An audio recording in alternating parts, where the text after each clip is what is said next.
Guys, we are live with Malcolm Barrett from NBC's Timeless. He's made the time. We have the time. I'm going to try not to say the word time too many times in this interview. I already said it too much. You've done it 5 times I've done it already. That's some good counting. That's coming up on TVGuide Live.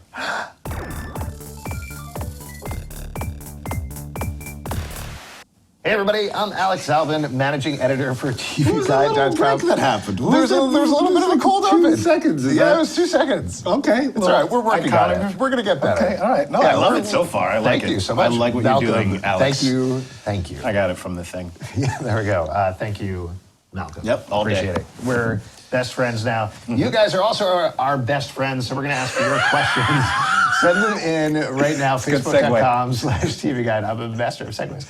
And hashtag TVG Live on Twitter. We're going to get to them towards the end of the show. But let's talk about Timeless. I actually have a question for a viewer I wanted to ask you first. Why are you such a cool dude? I don't know, man. I think upbringing. Yeah? Brooklyn. That was my question. That was your question that you sent to me on Twitter, so I figured I'd open with that. It's a good opener. Yeah. Soft open. So let's talk about Timeless. We're the Very serious. 4th episode. Yeah, we got to really stop joking around. Cameras. Yeah, is this your first time in front of a camera? This is it. This is literally it. Do you guys do Timeless live? A lot of it is sort of live theater. Oh, okay. There we go. It's like documentary, found footage it's style. documentary. Great. So Timeless, the 4th episode, is airing tonight on NBC, 10 p.m., 9 Central. Yeah. So everybody should So if definitely you're in check the it out. center, you start early. Yeah. Now, you've been with Timeless at a couple of Comic-Cons and conventions so far. Has the fan base started to affect your life at all? It always happens with sci-fi shows, right? Yeah, sci-fi fans are very enthusiastic. And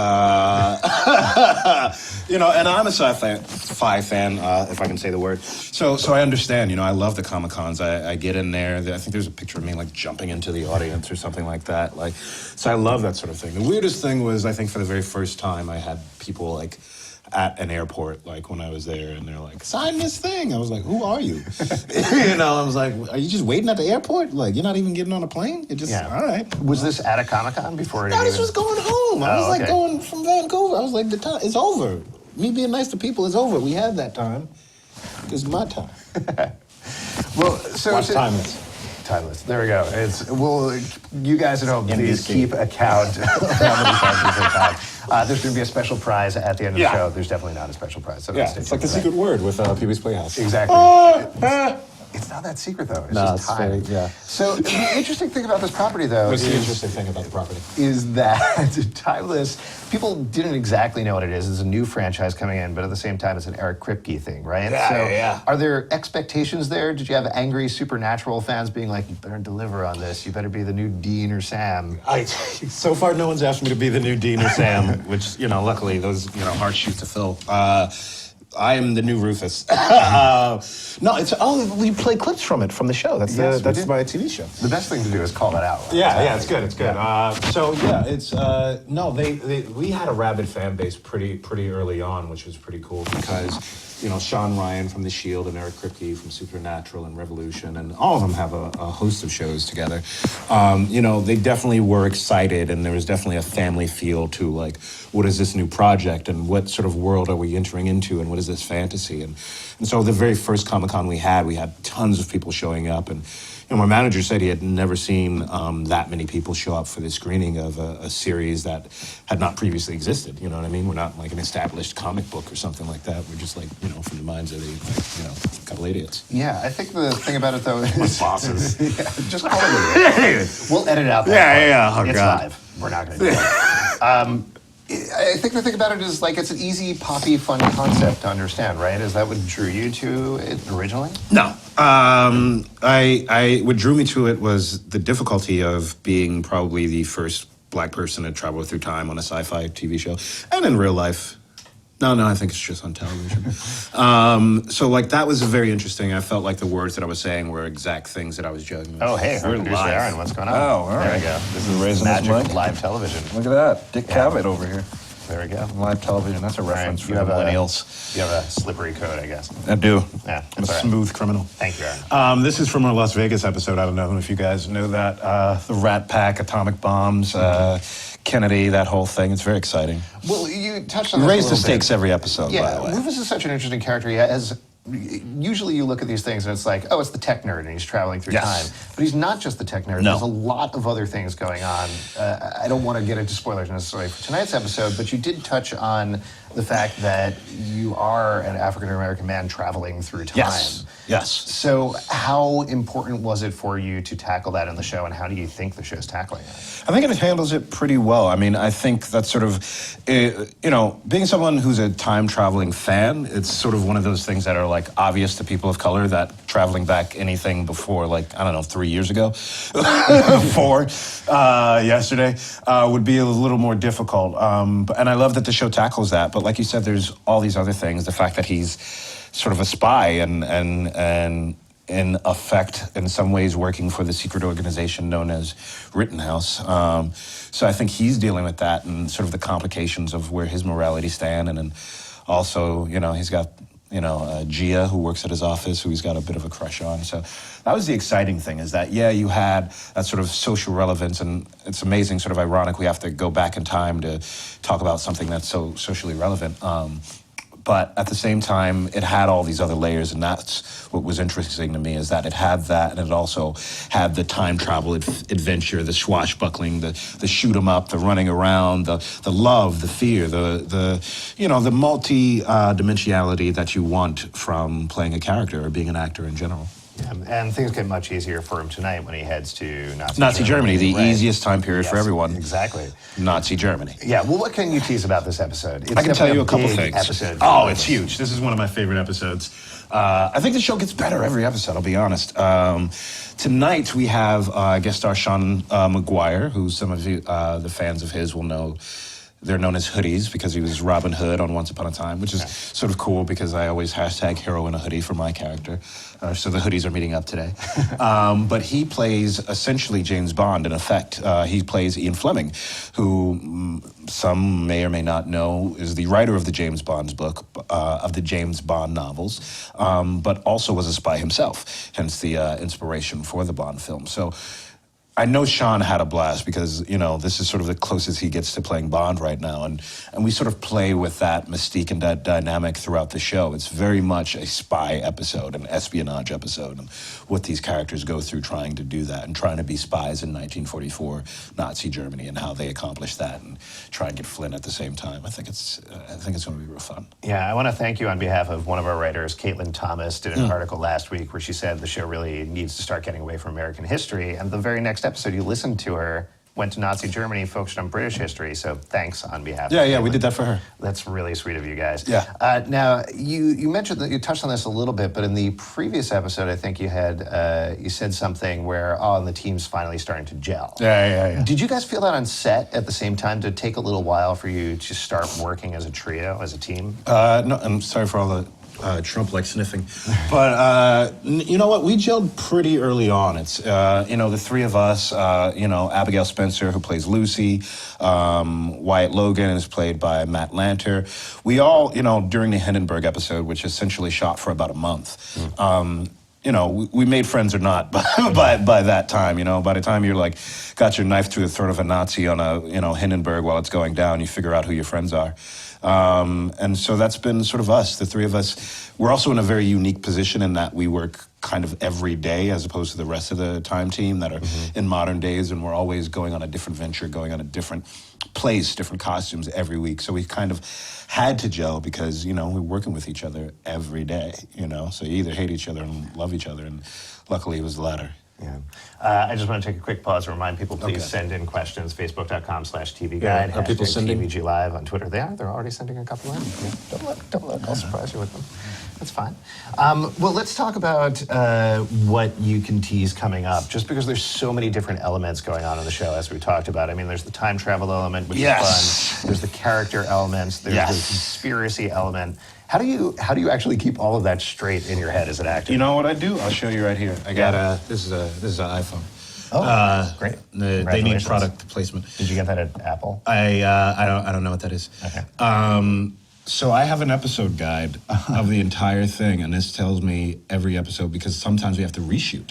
Yeah. So then all of a sudden I go back to the assassination or to Atomic City. So I have to keep in mind what's going on. I have to keep in mind what I'm doing with this recorder because I'm spying on my team. Right. So this is essentially how I keep. This is tonight's episode, Party at Castle Varlar. If you want to keep scrolling past tonight's episode, just go all the way to the end. That would be. Oh wow, you do actually have really far. Oh, there we go. Yeah, Watergate. We got Stranded. Oh, I can't tell you about that. Space Race. You just got some exclusives.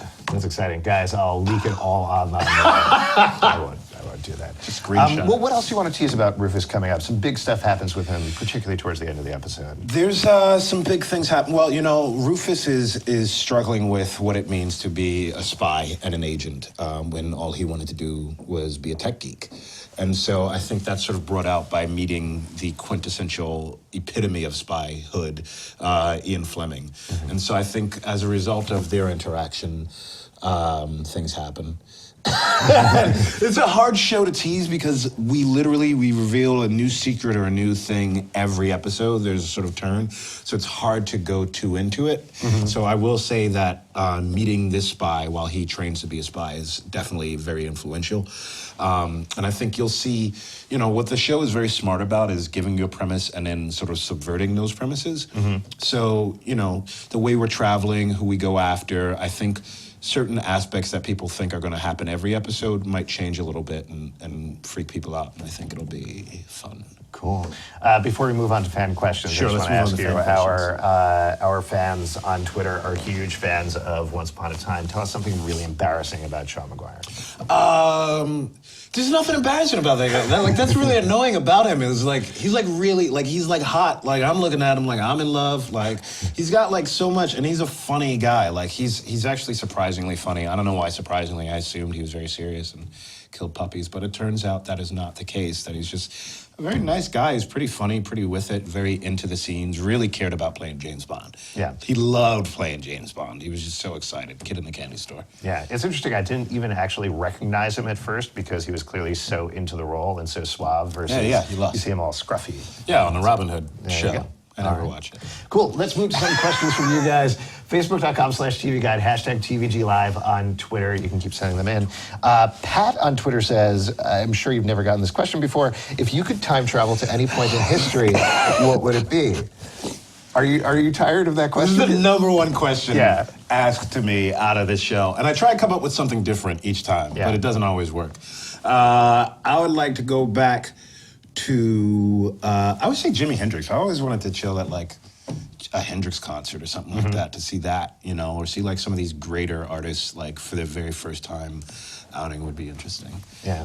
I mean, on the same note, Rufus, we were mentioning this earlier, but has gone to continually worse and worse places for him to go throughout history. Are we going to eventually get to a place where he's comfortable? Yeah, I don't know if it's continuously worse. There's, I think Nazi Germany's pretty bad. You know what? I concede. I concede. That is correct. But yes, there are some times where I think he gets to flip the table. He winds up meeting with this Black Liberation Movement, an offset of the Black Panthers, and this is the same as our Watergate episode, which happens in the 70s. So that is decidedly more comfortable for him than Nazi Germany in 1944. And there, I think he winds up being a little bit more in his element, even though he's not really quite like these guys. He's not a Black liberation, individual, but I think at least he has a little more common elements there for them. And I think for the first time, you see sort of the other characters being outsiders and him getting a little more comfortable. So, like I said, I think things change, and Cool. All right, I'm looking forward to that. Yeah, it's going to be good. I'm really good at it. Actually, we're going to have to wrap up shortly, so we have time for one more question. One more question. Oh, maybe another one just came in. Megan on Facebook says, what is your favorite time travel movie? Back to the Future. There's no better time travel movie than Back to the Future. Back to the Future 2 is pretty good. Back to the Future 3, not a huge fan. Bill and Ted's Excellent Adventure is excellent. Yeah. Their Bogus Journey, it's bogus. Yeah. It's not as good. Could you ever see Timeless doing, I mean, this is something that Supernatural was pretty famous for, but some sort of parody episode, some sort of reference episode to another time travel movie? There are some Easter eggs in some future episodes, actually, that I shot 2 days ago, where we have a bar scene, and if you look out the window during the bar scene, I think you'll see something that'll be delightful. All right, very cool. Excited about that. Amy on Twitter has a comment, not a question. Oh, good. What's your comment, Loved Amy? Rufus's journey in the pilot, especially how he understood he was a braver person than he thought. Oh. Yeah. How did you feel about that? Well, yeah, I agree. No, it was very interesting. I mean, Eric Kripke talks about that. He talks about Rufus is kind of the character he most relates to because he's the least prepared to deal with all these situations. And the fact that he doesn't want to do it and does it anyway is part of what makes him brave. And that's part of the enjoyment of playing the character. Yeah. This is the last one for you. This was actually Amy followed up with a question. What other big epiphanies? Amy, we need to give you the attention you deserve. What other big epiphanies are you excited for Rufus to have this season? You know, I always say that in doing the pilot episode, the arc of my character was the type of arc you'd expect to see over a course of a number of episodes. Mm-hmm. Even that opinion is shut down by what happens in the next 2 or 3 episodes. It's some game changers. Yeah, I read something recently that said that you know something is a good show when it tears through so much plot you have no idea what they're going to do in the next episode. And Timeless really, really feels that way. There's just moves. so much this goes on, and Rufus, at least from the indicators in this episode, is going to be put through the ringer, right? Yeah, he's put through the ringer a lot, emotionally, physically, and I think he winds up discovering some things about himself. But, much like most people, things happen and you change and you grow, but at your heart, you're basically that same thing, just with the edges cut off. And I think that's what winds up happening with Rufus. He's steadily having his edges pared off. All right, Malcolm, thank you so much for being here. It's good. You guys check out Timeless Monday nights. Wait, no, don't crawl over the desk. Or that's a bad way of exiting. Timeless! There you go, Timeless, 10 There's a p.m., PR person over 9 there who's telling me Central not to get on on that. NBC. The NBC worried. folks are What did giving you 2 say? thumbs up to this. Timeless. They're very excited about this, I can tell from off camera. And you guys, I don't even know what's going on in the camera angles now. The world of TV is very complicated. We'll guide you through it. See you next time. Use your guide.